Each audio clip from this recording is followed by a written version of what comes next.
Welcome to cat tutors. तो अभी तक हम 4 पार्ट कवर कर चुके हैं सीरीज़ की। 4 पार्ट्स में जो हमने फर्स्ट स्टेप में मॉडलिंग की, सेकंड स्टेप में हमने लोडिंग अप्लाई की, थर्ड स्टेप में हमने एनालिसिस और फोर्थ स्टेप में हमने डिज़ाइन किया हुआ है। अभी तक हमने जो लोडिंग जो कंसीडर किया है वो मेनली 2 टाइप की लोडिंग ली है, फर्स्ट डेड लोड और सेकेंड लाइव लोड। तो आज हम जो अर्थक्वेक जो लोड कंसीडर करने लगे, जो बहुत इंपॉर्टेंट लोड है, वो है अर्थक्वेक लोड। तो अर्थक्वेक लोड को अप्लाई करने से पहले हम मेक श्योर करेंगे कि हम अपने मॉडल को अनलॉक कर देंगे। अनलॉक करने के बाद, क्योंकि हम पहले वाला मॉडल यूज़ कर रहे हैं जो अभी तक हमने यूज़ किया है, तो सबसे पहला स्टेप क्या करना होता है आपको, डिफाइन में जाके यहाँ पे ना फर्स्ट स्टेप में हमें जो हॉरिजॉन्टल मेंबर है हमारा हॉरिजॉन्टल मेंबर कौन सा है, स्लैब को हमें एज ए डायाफ्राम डिफाइन करना पड़ता है। तो डायाफ्राम होता क्या है, डायाफ्राम को अंडरस्टैंड करने के लिए हम विकीपीडिया को ओपन कर रहे हैं। विकीपीडिया में लिखा हुआ है कि diaphragm is a structural element that transmits lateral loads to the vertical resisting elements of the structure. इसका क्या मतलब हुआ कि डायाफ्राम एक स्ट्रक्चरल एलिमेंट है जो लेटरल लोड्स में आपके 2 टाइप के मेनली लोड जो कंसीडर हम करते हैं। पहला रहेगा विंड लोड और सेकंड रहेगा अर्थक्वेक लोड। तो लेटरल लोड को आप एक तरह से हॉरिजॉन्टल लोड भी कह सकते हो। तो ये लेटरल लोड जब आपके मेंबर के हॉरिजॉन्टल मेंबर के ऊपर अप्लाई होंगे तो ये डायाफ्राम क्या करेगा, डायाफ्राम उन लेटरल लोड्स को वर्टिकल मेंबर्स पे ट्रांसफ़र करेगा। अब जो हॉरिजॉन्टल मेंबर है हमारा मेनली रहेगा आपके स्लैब। अब स्लैब की हमारा जो टाइप रहेगी वो रहेगी हमारी कंक्रीट स्लैब। तो डायाफ्राम भी मेनली 2 टाइप के होते हैं, फ्लेक्सिबल रिजिड और सेमी रिजिड। तो फ्लेक्सिबल डायाफ्राम वो होता है जब आपके उस पर लेटरल फोर्सेस अप्लाई होती हैं तो वो खुद भी बेंड होता है, और बेंड होने के बाद वो जितनी उसमें फ्लेक्सिबिलिटी होती है वो बेंड हो जाता है, और उसके बाद वो अपनी फोर्सेस को ट्रांसमिट कर देता है वर्टिकल मेंबर्स पे। बट रिजिड डायाफ्राम क्या होता है, जो डायरेक्टली जो आपका लेटरल फोर्सेस का लोड है वो उसके ऊपर ट्रांसफ़र कर देता है, इसके ऊपर कॉलम और शेयर वॉल्स के ऊपर ट्रांसफ़र कर देता है बिना डिफ्लेक्ट हुए। ठीक है। तो मेनली हम जो कंक्रीट स्लैब के केस में जो हम कंसीडर करने वाला डायाफ्राम हम रिजिड करेंगे। तो स्टार्ट करते हैं। तो डायाफ्राम को अप्लाई कैसे करना है, हम ई टैब्स में चलते हैं। सबसे पहले हमें सारी स्लैब्स को सिलेक्ट कर लेना है। तो सिलेक्ट में हम जाएंगे, सिलेक्ट में जाने के बाद ऑब्जेक्ट टाइप, यहाँ पे हमने फ्लोर्स को सिलेक्ट कर लेना है। सिलेक्ट करने के बाद अब इस पर डायाफ्राम को अप्लाई करना है। तो हम कैसे अप्लाई करेंगे, असाइन में जाएंगे, असाइन में जाने के बाद शेल में जाएंगे, शेल में जाने के बाद हम डायाफ्राम्स में जाएंगे, यहाँ D1 को हम अप्लाई कर देंगे। अब क्योंकि हमने डायाफ्राम जो पहले का डिफाइन है, हमने ये डायाफ्राम खुद से डिफाइन नहीं किया हुआ, तो हम एक बार ना इसको मॉडिफाई शो डेफिनेशन में एक बार चेक कर लेते हैं। तो मॉडिफाई शो डेफिनेशन में आप चेक करोगे, यहाँ पे मॉडिफाई शो डायाफ्राम की ऑप्शन आ जाएगी। देखो अब डायाफ्राम में 2 टाइप के ऐसे बताए हुए हैं, रिजिड और सेमी रिजिड। तो हम रिजिड कंसीडर करने लगे हैं और ओके करेंगे, अगेन अप्लाई एंड ओके। तो ये दोनों स्लैब्स के ऊपर आपके डायाफ्राम जो है अप्लाई हो चुका हुआ है। ये हमने फर्स्ट में स्टेप कर लिया है। सेकंड जो स्टेप हम जो करेंगे, इसमें हम मास को कंसीडर करेंगे अर्थक्वेक के लिए। तो कैसे क्या कंसीडर करने वाले हैं, हमें जाना पड़ेगा, यहाँ पे जाएंगे हम डिफाइन मास सोर्स में। मास सोर्स में एक मास सोर्स बाय डिफ़ॉल्ट डिफाइंड है, हम इसको मॉडिफाई करेंगे। मॉडिफाई करने से पहले हम एक बार अपना कोड को कंसीडर कर लेते हैं। तो मैं कोड को ओपन कर रहा हूँ। तो कोड को ओपन करने के बाद अर्थक्वेक के टाइम पे जो 2 लोड्स हम कंसीडर करेंगे, पहला रहेगा डेड लोड और दूसरा रहेगा लाइव लोड। डेड लोड तो पूरा स्ट्रक्चर का डेड लोड जो है वो अर्थक्वेक में हम कंसीडर करते हैं, बट जो लाइव लोड या इम्पोज लोड जिसको कहते हैं वो हम पूरा कंसीडर नहीं करते। यहाँ पे टेबल नंबर 10 में इसने बताया हुआ है percentage of impose load to be considered in calculation of seismic weight. Seismic weight कौन सा वेट हो गया, जो ड्यूरिंग अर्थक्वेक जो लोड को कंसीडर किया जाता है। इसमें डेड लोड तो हम फुल कंसीडर करेंगे, बट लाइव लोड हम अप टू और इंक्लूडिंग 3 अगर होगा, अगर हमने 3 या 3 से कम इम्पोज लोड मतलब कह सकते हैं लाइव लोड जो हमने अप्लाई किया है, तो उस समय हम 25% of the live load consider करेंगे। सेकंड केस आ गया, अगर हमने लाइव लोड 3 से ऊपर कंसीडर किया हुआ है तो हम इसको 50% कंसीडर करेंगे।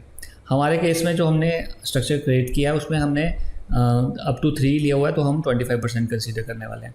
तो अब ये चीज़ें ये सिस्मिक वेट हमें कहाँ डिफाइन करना है, ये हमें डिफाइन करना है मास सोर्स में। तो मास सोर्स में हम जाएंगे, यहाँ पे मास सोर्स 1 है, इसको हम स्पेसिफाई लोड पैटर्न्स को ऑन करेंगे। फर्स्ट ऑप्शन एडिशनल मास को हम बंद कर देंगे। यहाँ पे डेड लोड को हम मल्टीप्लाइंग फैक्टर देंगे 1 और इसको ऐड कर देंगे। लाइव लोड पे जब हम जाएंगे, लाइव लोड में हमने, क्योंकि हमारा लाइव लोड 3 तक है तो हमने 25% कंसीडर करना है, तो इसको हम मल्टीप्लाइंग फैक्टर देंगे 0.25, ऐड कर देते हैं और ओके कर देते हैं। ठीक है, तो हमने मास सोर्स डिफाइन कर दिया हुआ है एज पर अपने कोड के, ओके कर देना है। तो थर्ड स्टेप क्या रहेगा, आपने डिफाइन में जाना है, डिफाइन में आपने चल जाना है लोड पैटर्न्स में। अब अर्थक्वेक आपको दो डायरेक्शन में कंसीडर करना है। अर्थक्वेक या तो आपका एक्सट्रैक्शन में आएगा या तो वाई डायरेक्शन में आएगा। ठीक है, तो यहाँ पे हम अर्थक्वेक को डिफाइन करने वाले हैं, तो इसका मैं नाम देने वाला हूँ, क्योंकि हम अर्थक्वेक इन एक्सट्रैक्शन कंसीडर कर रहे हैं, तो EQX हम नाम देंगे अर्थक्वेक इन एक्सट्रैक्शन। टाइप में हम सेलेक्ट करेंगे सिस्मिक, और इसका जो कोड हम कंसीडर करेंगे वो हम करेंगे IS 1893/2016। इसको हम ऐड कर देते हैं। सिमिलरली हम EQY ले लेते हैं वाई डायरेक्शन में, अगेन सिस्मिक, यहाँ पे हमने कोड सेलेक्ट कर लिया, ऐड न्यू लोड। तो ये दो लोड हमने earthquake in x and earthquake in y direction apply कर दिया हुआ है। अब हम जाएंगे मॉडिफाई लेटरल लोड, EQX को सिलेक्ट करके हम जाएंगे मॉडिफाई लेटरल लोड।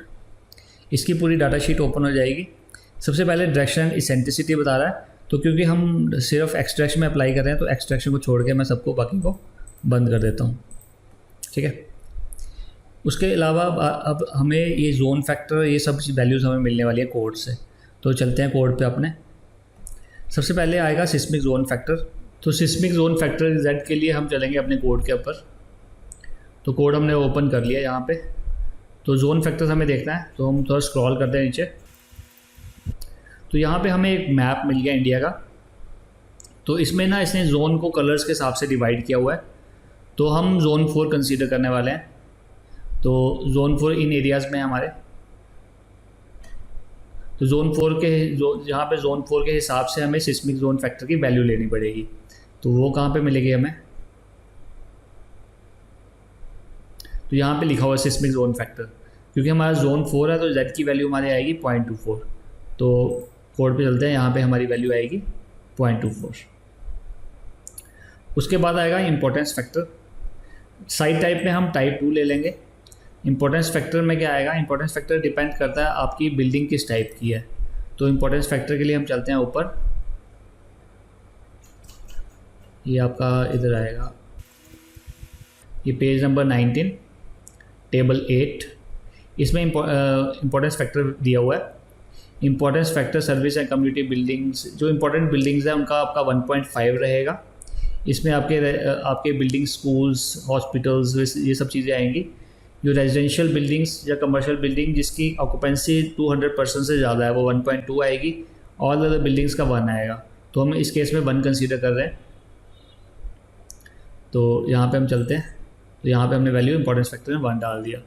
उसके बाद हमारा आएगा response reduction. Response reduction factor भी आपका सिस्मिक जोन के ऊपर डिपेंड करता है। अगर आपका जोन 3 से कम है तो रिस्पांस रिडक्शन फैक्टर आपका 3 रहता है। अगर आपका जोन 4 के ऊपर आता है तो आपको जोन 4 या जोन 4 से ऊपर आता है तो आपको रिस्पांस रिडक्शन 5 लेना होता है।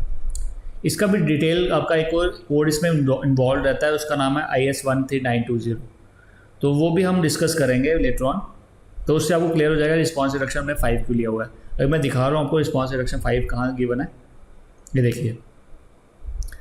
तो RC building with ordinary moment resisting frame का आप 3 लेते हो। RC buildings with special moment resisting frame का 5 लेते हो। स्पेशल मोमेंट रेजिस्टिंग फ्रेम वो फ्रेम होते हैं जिसमें आपका जोन फैक्टर, जो आपका अर्थक्वेक का कंसिडरेशन ज़्यादा होती है, तो उस केस में हमें डक्टाइल रिंग्स एक्स्ट्रा ऐड करने पड़ते हैं।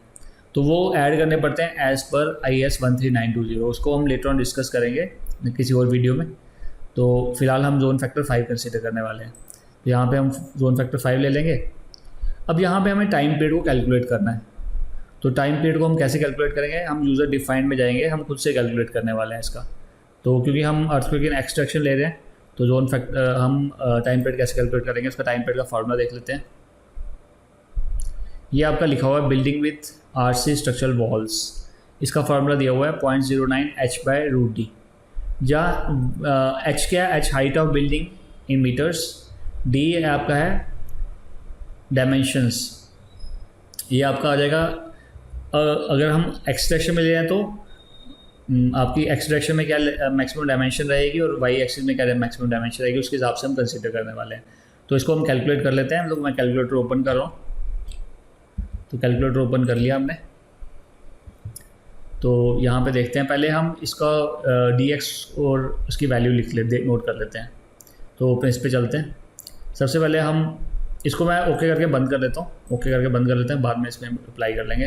पहले वैल्यू चेक कर लेते हैं। तो हम चलते हैं स्टोरी नंबर 3 पे। तो हमारी हाइट ऑफ बिल्डिंग कितनी है, 9 मीटर है। तो अब चलते हैं हम नीचे, एक स्टेप नीचे। एक्स डायरेक्शन में हमारा कितना है, यहाँ से यहाँ तक 5 5 5 15 यहाँ पे भी है और 15 यहाँ पे भी है। तो इसका क्या मतलब है, हमारी tx और ty हमारा वैल्यू सेम आएगी। तो अब हम कैलकुलेटर ओपन कर लेते हैं। कैलकुलेटर मैंने ओपन कर लिया है।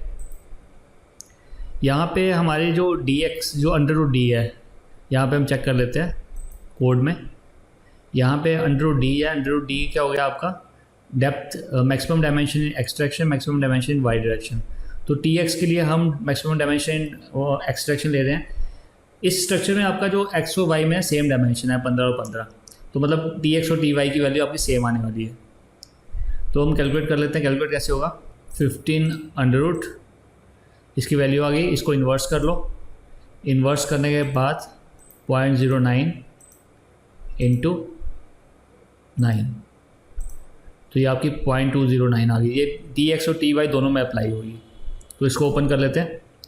Again define load patterns, EQX modified lateral load.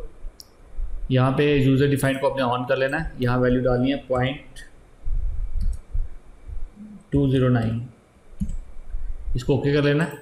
Similarly EQY modified lateral load, इसको भी यूज़र डिफाइन में जाके 0.209 ओके कर लेना है। अगेन ओके कर लेना। अब आपके अपने अर्थक्वेक लोड को कंसीडर कर लिया हुआ है। उसके बाद हम जाएंगे डिफाइन में। डिफाइन में यहाँ पे लोड कम्बिनेशन हम चेक करेंगे। तो लोड कम्बिनेशन में इसने अर्थक्वेक को भी कंसीडर कर लिया हुआ है।